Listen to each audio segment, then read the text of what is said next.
सल्लल्लाहु अलैहि वसल्लम हुसैन बिन व अना बिन हुसैन सल्लल्लाहु अलैहि वसल्लम।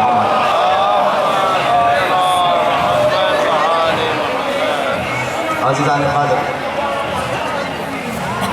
इस वक्त जो आप यहाँ पर जमा हुए हैं, पैगम्बर अकरम सल्लल्लाहु अलैहि वसल्लम के उस दीन की बका के सिलसिले को जारी रखने के लिए यहाँ पर जमा हुए कि जिसके लिए पैगम्बर अकरम सल्लल्लाहु अलैहि वसल्लम ने फरमाया कि हुसैन मिन्नी व अना मिन हुसैन, हुसैन मुझसे है और मैं हुसैन से हूँ। परवरदिगार आलम ने जिस दीन को हज़रत आदम के ज़रिए भेजा था और आखिर में हज़रत मोहम्मद मुस्तफ़ा सल्लल्लाहु अलैहि वसल्लम के ज़रिए उस दीन को भेजा। हर नबी जो भी पैगाम लेकर आया वो तौहीद का पैगाम लेकर आया, यकताइयत का पैगाम लेकर आया, इस्लाम का पैगाम लेकर आया। लेकिन जब आखिर में पैगम्बर इसी दीन के पैगाम को दुनिया वालों तक लेकर आए तो दुश्मनों ने यही चाहा, आदम से लेकर ख़ातम तक और पैगम्बर से लेकर आज तक दुश्मनान इस्लाम की, दुश्मनान दीन की यही कोशिश रही है कि इस दीन को मिटा दिया जाए। लेकिन इस दीन का भेजने वाला परवरदिगार और इस दीन का लाने वाला अहमद मुख्तार और इस दीन का बचाने वाला हैदर कर्रार इस दीन की हिफाजत करता रहा।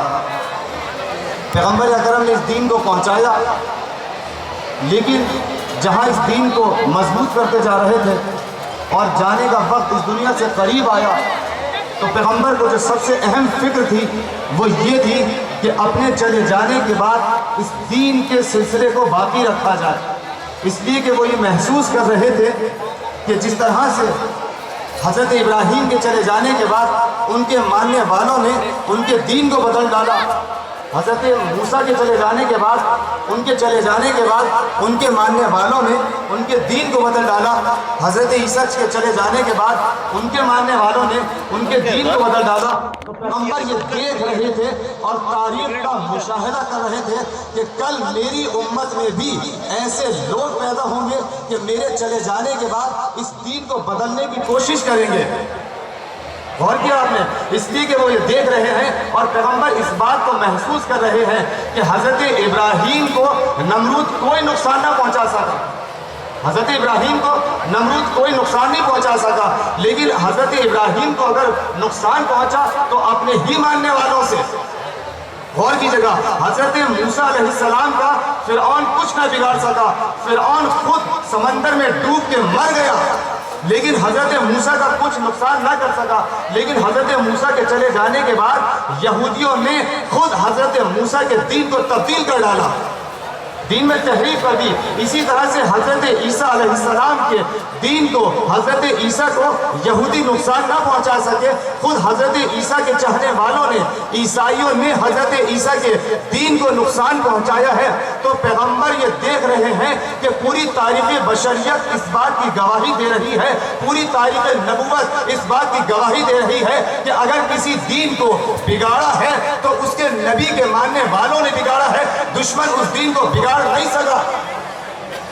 और किया आपने? तो इसका मतलब यह है, पैगम्बर ये देख रहे हैं कि अगर इस्लाम को कोई बिगाड़ेगा तो न यहूदी नुकसान पहुंचा सकेंगे, न ईसाई नुकसान पहुंचा सकेंगे, न मजूसी नुकसान पहुंचा सकेंगे।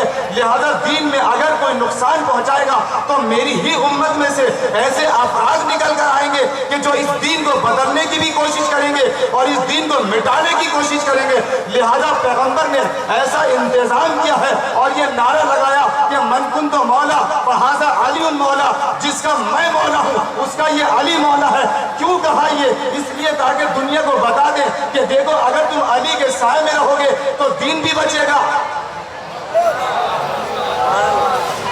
गौर किया आपने? इसलिए कि पैगम्बर ये तजर्बा करा रहे हैं अपनी पूरी ज़िंदगी के अंदर। पैगम्बर को ये फिक्र है कि जिस तरह से मेरे दीन की इमारत मजबूत होती जा रही है और मेरे जाने का वक्त करीब आ रहा है तो कहीं ऐसा न हो कि जिस इमारत को मैंने बनाया है, जिस मिशन को मैंने कायम किया है, मेरे चले जाने के बाद खुद गरज मुसलमान इस दीन को मिटा ना दे। لہذا پیغمبر نے اپنے جیسے ایسے 12 ہادی معین کیے کہ جو دین کی حفاظت بھی کرتے رہے، اور بلکہ اگر دین پر وقت آ جائے تو اپنی گردنیں دینے سے دریغ نہ کریں۔ ایک صلوات بھیجتے ہیں محمد و آل محمد پر۔